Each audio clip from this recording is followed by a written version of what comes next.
చూడండి, భక్తుడు దావీదు రాసిన కీర్తన 142వ కీర్తన. ఈ యొక్క కీర్తన రాయడానికి కారణం ఏంటంటే, దావీదు సౌలు చేత తరమబడుతున్నప్పుడు ఒక గృహలోకి వెళ్ళి అక్కడ కూర్చొని దేవుడి సందులో ప్రార్థన చేస్తూ ఉన్నాడు.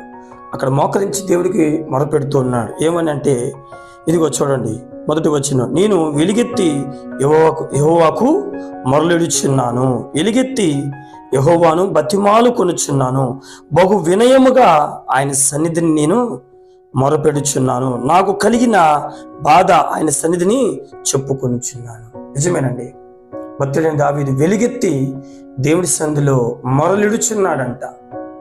బహు వినయముగా దేవుడి సందులో ప్రార్థన చేస్తున్నాడంట. కారణం ఏమిటంటే, దావీదుకి భయం అనేది కలిగిందండి. తనకు భయము కలిగినప్పుడు, తనకి బాధ కలిగినప్పుడు, సౌలు తరుగుతున్నప్పుడు ఆ భయాన్ని బట్టి పారిపోయి ఒక గొడవలో ఉన్నాడండి. అటువంటి సమయంలో దావీదు ప్రార్థన చేస్తూ అంటున్నాడు. చూడండి కిందే, ఆశ్రయం ఏది నాకు దొరకలేదంట. దావీదుకి ఎక్కడ కూడా ఆశ్రయం అనేది దావీదుకి దొరకల. ఎవరు కూడా దావీదుని ఆదరించేవారు లేరు. దావీదుకు కలుగుతున్న పరిస్థితి, ఆ ప్రాణ అపాయం నుంచి తప్పించేవారు ఎవ్వరు కూడా దావీదుకి షటర్గా లేరు.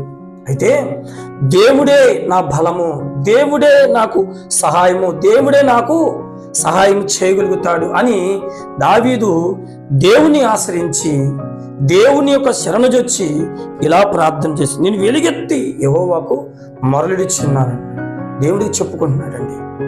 ఎందుకంటే సౌలు దావీదుని చంపాలని, దావీదుని ఎమ్మడబడుతూ ఎక్కడ దొరుకుతాడని శ్రమలు దావీదుని తరుముతున్నప్పుడు, అటువంటి సమయంలో దావీదు దేవుడి సందులో ప్రార్థన చేస్తున్నాడు.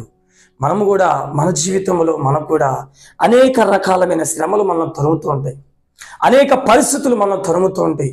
ఎవరు కూడా మనకి సహాయం చేసే వాళ్ళు ఉండరు, ఎవరు కూడా మనల్ని ఆదరించే వాళ్ళు ఉండరు, ఎవరు మనల్ని బలపరిచే వాళ్ళు ఉండరు, ఎవరు మనకి సహాయం చేసేవారే ఉండరు. మనకు కలిగిన బాధను బట్టి మనం ఏం చేస్తామంటే, మనము ఇక్కడ దావీదైతే ప్రార్థన చేశారు, మనమైతే అదే మన జీవితంలో అటువంటి పరిస్థితి మనకు ఎదురైతే మనం ఏం చేస్తామంటే, ఒంటరిగా ఒక స్థాటికి వెళ్ళిపోతాం. ఆయా ప్రాంతాలకు వెళ్ళిపోయి అక్కడ కూర్చొని బాధపడుతూ దిగులు చెందుతూ ఉంటాం.